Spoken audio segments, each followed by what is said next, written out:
Bon, le cher Agoraman, débrief du match Manchester United-Southampton. On est parti comme ça. Plop, plop, plop.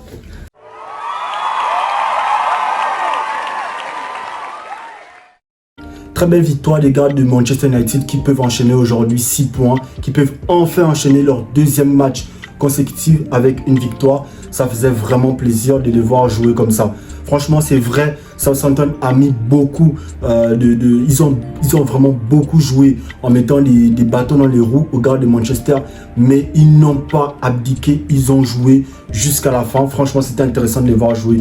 Moi, j'étais content de les voir jouer aujourd'hui. Franchement, pourquoi? Parce que ça montre encore que défensivement, il y a déjà quelque chose qui se forme.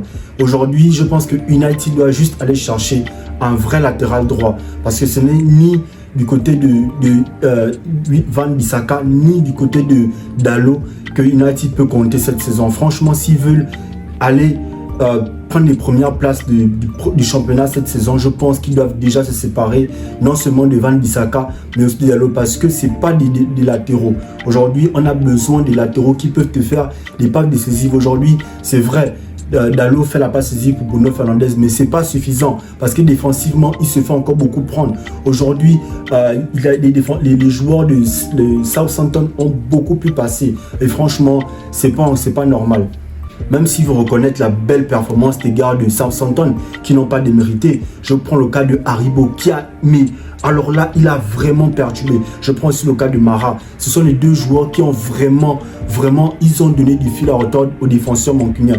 Aujourd'hui, je vous jure, s'il y a plein Lisandro Martinez, tu me mets même Maguire, ce match a fini 2-1, Southampton gagne le match, voire même 3-1, ou peut-être 4-1, franchement, parce que aujourd'hui, Lisandro Martinez, comment vous dire? C'est-à-dire que c'est le genre de défenseur, c'est pas le défenseur que tu t'attends forcément un Van Dijk. Non, c'est pas un gars grand de taille, voilà. Mais il profite du fait qu'il est court, mais il est tellement vif et fort dans ses interventions. C'est-à-dire que même quand tu le dribbles, c'est le genre de défenseur que tu veux en fait. Même quand tu le dribbles, il revient à la charge. Je me souviens, il y a une action, je pense que c'est Mara qui réussit à le passer. Il revient tacler le gars, c'est-à-dire qu'il ne veut pas laisser. C'est cette âne, cette pugnacité-là que moi je veux voir les défenseurs. Aujourd'hui, quand il joue à côté de Varane, tu sens que Varane, aujourd'hui, c'est, comment dirais-je, Varane, il sait qu'il y a quelqu'un à côté de lui, donc il est obligé d'élever son niveau. Moi, je vous dis, je vous ai toujours dit ça et je l'ai toujours répété. Pour ceux qui me connaissent, ceux qui parlent foot avec moi, ils sauront ce que j'ai toujours dit. J'ai toujours répété une seule chose. Aujourd'hui, Varane, c'est pas forcément le défenseur leader en fait. C'est pas le leader. Oui, en équipe de France, elle me dit oui, voilà. Mais même en équipe de France, voilà, c'est le gardien qui réussit toujours à replacer Varane. Mais aujourd'hui, Varane, c'est pas le leader qui va venir comme un David Alaba qui est venu du Bayern, qui est venu au Real, qui, dès qu'il arrive, il s'impose. Aujourd'hui, c'est pas la même chose. Aujourd'hui, Varane, ce genre de défenseur, c'est un très bon défenseur. Je tiens à le souligner, c'est un très bon défenseur. Mais aujourd'hui, Varane, c'est pas le défenseur type qui va venir, qui va être leader, qui peut prendre la liane, le brassard, lui, qui peut prendre le brassard et dire oui, moi je vais être capitaine, je vais amener cette stabilité. Aujourd'hui, c'est pas ça. Aujourd'hui, on va 2 matchs successifs. Varane te sort son épingle du jeu. Pourquoi? Parce qu'à côté, il y a d'abord quelqu'un qui le pousse à devenir encore plus fort. C'est-à-dire qui le pousse à élever son niveau. C'est un peu le genre de caméléon. Tu vois, c'est-à-dire que tu te mets à côté d'un grand, tu deviens automatiquement grand. C'est le cas de Varane. Mais s'il est associé à quelqu'un qui n'est pas bon, difficilement il sort ses performances. On a vu Varane au Real Madrid contre City.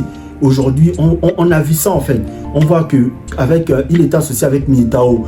On se posait la question, mais des deux, qui est meilleur, qui est nouveau, qui est ancien en fait. Parce que Varane te faisait des erreurs vraiment lamentables et Militao était serein. Mais aujourd'hui, tu vois un Varane qui est vraiment serein dans toutes ses interventions. Il préfère se sacrifier plutôt que de laisser passer l'attaquant. Et c'est ce qu'aujourd'hui nous on veut. C'est ce type d'attaquant-là, de défenseur-là que nous on veut. Déçu un tout petit peu de la part de Sancho et de Rashford. Franchement, moi j'attendais beaucoup d'eux. Après, ce sont des joueurs qui jouent beaucoup avec la vitesse. C'est-à-dire que ce n'est pas des joueurs qui sont forcément là pour la construction.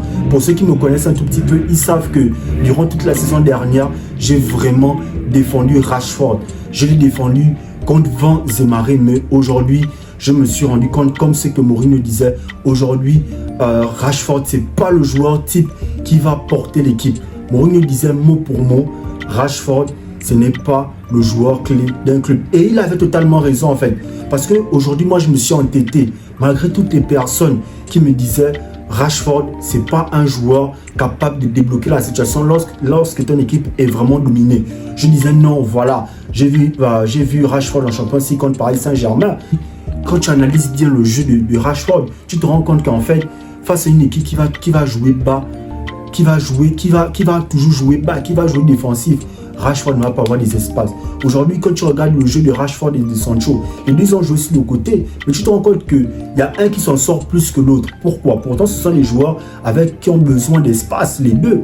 Mais tu te rends compte que ce soit Sancho, par rapport à Rashford, il s'est plus en sorti que Rashford.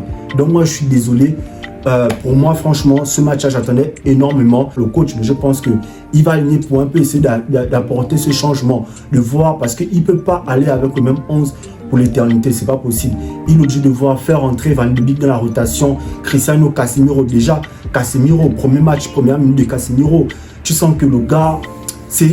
tu sens que c'est la première ligue, quoi. Tu sens que le gars, il est un petit peu perdu, il cherche les repères, mais ça va aller, franchement, ça va aller. C'est Casemiro, 5 champions, donc ça va aller. Moi, j'aurais aimé que Cristiano reste à Manchester parce qu'il a encore une histoire à écrire avec ce club-là. À 37 ans, tu ne peux plus être le leader, il faut qu'il comprenne ça en fait. Il ne peut plus être le leader offensif. Il faut vraiment qu'il se mette dans la tête qu'aujourd'hui, il doit faire de la place aux petits. Il doit être la pièce maîtresse dans le sens où il est au banc, il rentre pour tuer le match. Les amis, c'était un petit débrief du match de Manchester United. Pas grand chose à dire parce que la performance s'est très bien passée. En tout cas, moi j'ai pris plaisir. C'était un match de 12h30, voilà. Moi j'ai pris plaisir. Voilà, donc côté flop, je ne vais pas beaucoup tergiverser. Pour moi, j'ai d'abord douté, mais finalement, j'ai choisi mon flop. Et mon flop ne se penche que sur Rashford. Pourquoi Rashford? Parce qu'il a beaucoup attendu, des espaces. Non, Rashford, tu ne peux pas toujours attendre des espaces. Tu es un attaquant, tu es obligé de faire toujours la différence. Belle performance encore des gars de Manchester. Moi, je voulais faire ce débrief-là. Sinon, c'est cap la prochaine fois. Le week-end prochain, c'est face à Arsenal. On attend un gros match. Sinon, je pense qu'ils vont d'abord jouer dans la semaine. En tout cas, moi, on attend. En tout cas, c'était un plaisir de débriefer ce match. On est ensemble. On monte d'un cran. Pull up.